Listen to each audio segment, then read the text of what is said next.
What's up, guys? Welcome back to another video.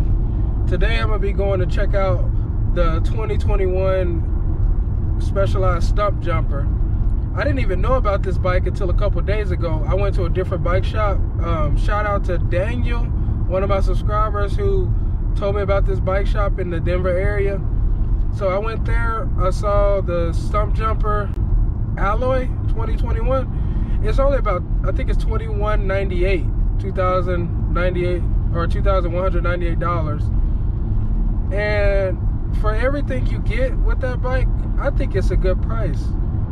So I'm gonna go check that out, and if I can feel comfortable on that bike and feel confident and do a little bit more research, because a lot of people have been saying as long as you're not doing some kind of Red Bull Rampage lines, you should be good. So that's definitely a good option for me. I mean, if I can feel the way I felt on the Fuel EX on this StumpJumper, I'll definitely go with this one, because it'll save me some money, and then it'll show you guys what you can do with a bike that's not as expensive as a lot of other bikes, because bang for buck, that's the goal. A lot of you guys probably don't know this, but one of my first videos, I think it was my first or second videos on my channel, you got to go way back, but I was on a Specialized road bike. It was a Specialized series. I can't remember. I don't know how to pronounce that name, but it was something of that nature, series or something like that. So that was my first bike, and I was riding that around downtown Denver. That was a Specialized, and that's what made me decide I wanted to get into mountain biking, because after that bike, I went and got the Trek Marlin 6. So it'd be kind of crazy to start off my hardtail adventure with the Specialized, and then start off my full suspension adventure with a Specialized. All right, guys, this is the 2021 Specialized Alloy StumpJumper, and I like it. This color is sick. I like the kind of stealth charcoal black looking color. And you got the RockShox fork, the RockShox 35, I think it's called. That's what it says anyway. And Tektro Gemini SL brakes. And then you got the SRAM cassette, the SRAM pedals, and it looks like a pretty fun bike. I mean, I'm gonna check it out. I really like the look of it for sure, but I want to see how it feels. This is a $21.98 bike, $2,198. So it's definitely a good bike for the price, but I want to see how it feels when it's riding and stuff, because I think it's a great price for what you get, but I don't want to cut myself short either. So we're gonna check it out right now and see what it's like. In the rear suspension is the Fusion Pro RL, and this is an S3. So in Specialized S3, that means it's a medium. So just to let you guys know. So like I was telling you guys before, Specialized was actually my first bike. I just got it to ride around on when everything was on lockdown, and I just got hooked on riding. I only had it for a few days, but I ended up trading it in, or selling it, and getting the Trek Marlin 6, and I've just been mountain biking ever since. But now I'm checking out Specialized again, because I think this is a good bang for your buck, especially if this bike is a good fit for you.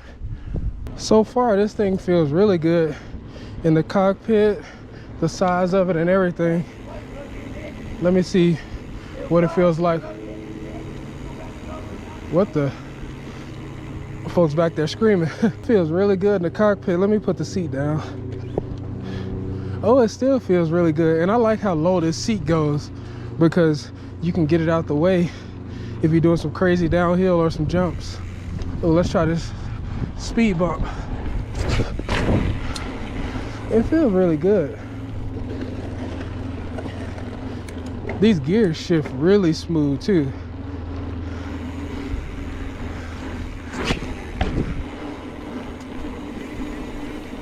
The hub sounds good. I like this so far. It's kind of heavy up front, but I don't know if that's a good or bad thing. It just feels like a lot of weight is up front. Maybe it's because of the slack head angle or something. I don't know. I'm gonna try to jump the speed bump.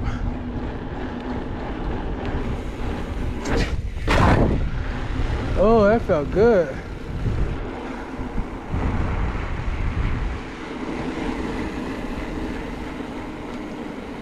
I like this bike, to be honest. I think the brakes are not... What the...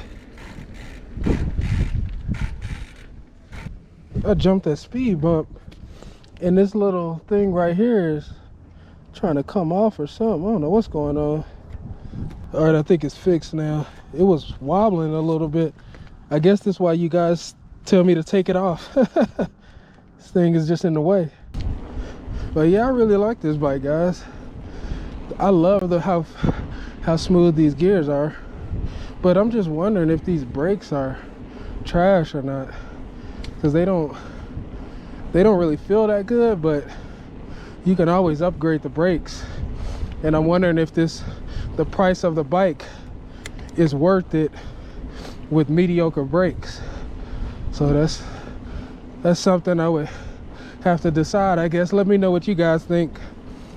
The brakes are not terrible, but they're not the best either.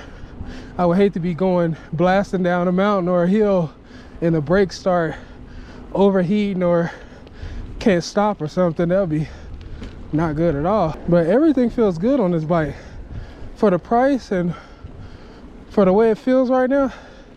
I kind of like it. I don't really see a big difference in this one and the Fuel EX7, except for the brakes and maybe the front and rear shock might be a little bit better. But as far as the feel right now, I don't feel any difference.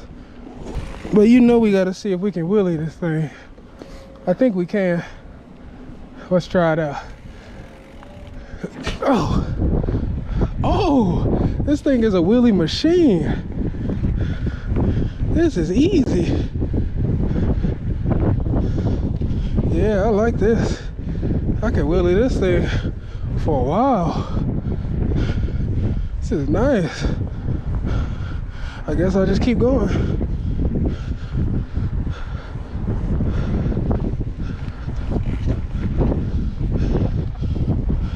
I'll go to the stop sign. Y'all think I can make it? Oh, I couldn't make it. That truck scared me. One thing I like about this bike too, and I'm not sure if it's a good or a bad thing with the bike, but it doesn't have that knock block like the Fuel EX has. So you can only turn it a certain amount. I guess if the bike falls or something, the handlebars can twist around and stuff, but I don't know why, but I don't mind the knock block, but I like it better without it, because I like to be able to turn further than what that'll allow you to turn. So I like this bike, to be honest. I definitely might get it, but I want to know what you guys think about it. Is it good for the price or what? I think it is. All right, guys, I'm back home now. I don't know why, but my GoPro SD card kept saying SD card error or something, so I couldn't record as much as I wanted to. I wanted to record a few more things, but my SD card kept saying error for some reason. But I really like that bike a lot, especially for the price point, getting into full suspension and going into the winter time. It would be a nice bike to get me into the full suspension world and be able to kind of, I guess you could say, beat it up a little bit, and in case I want to upgrade to something like the Remedy 8 or something next spring. So I think it might actually be a good option, but I just want to know what you guys think about the StumpJumper, because I don't really have any experience with it, but I see a lot of people saying that the SX drivetrain is pretty bad, and those Tektro brakes, they didn't feel pretty good either.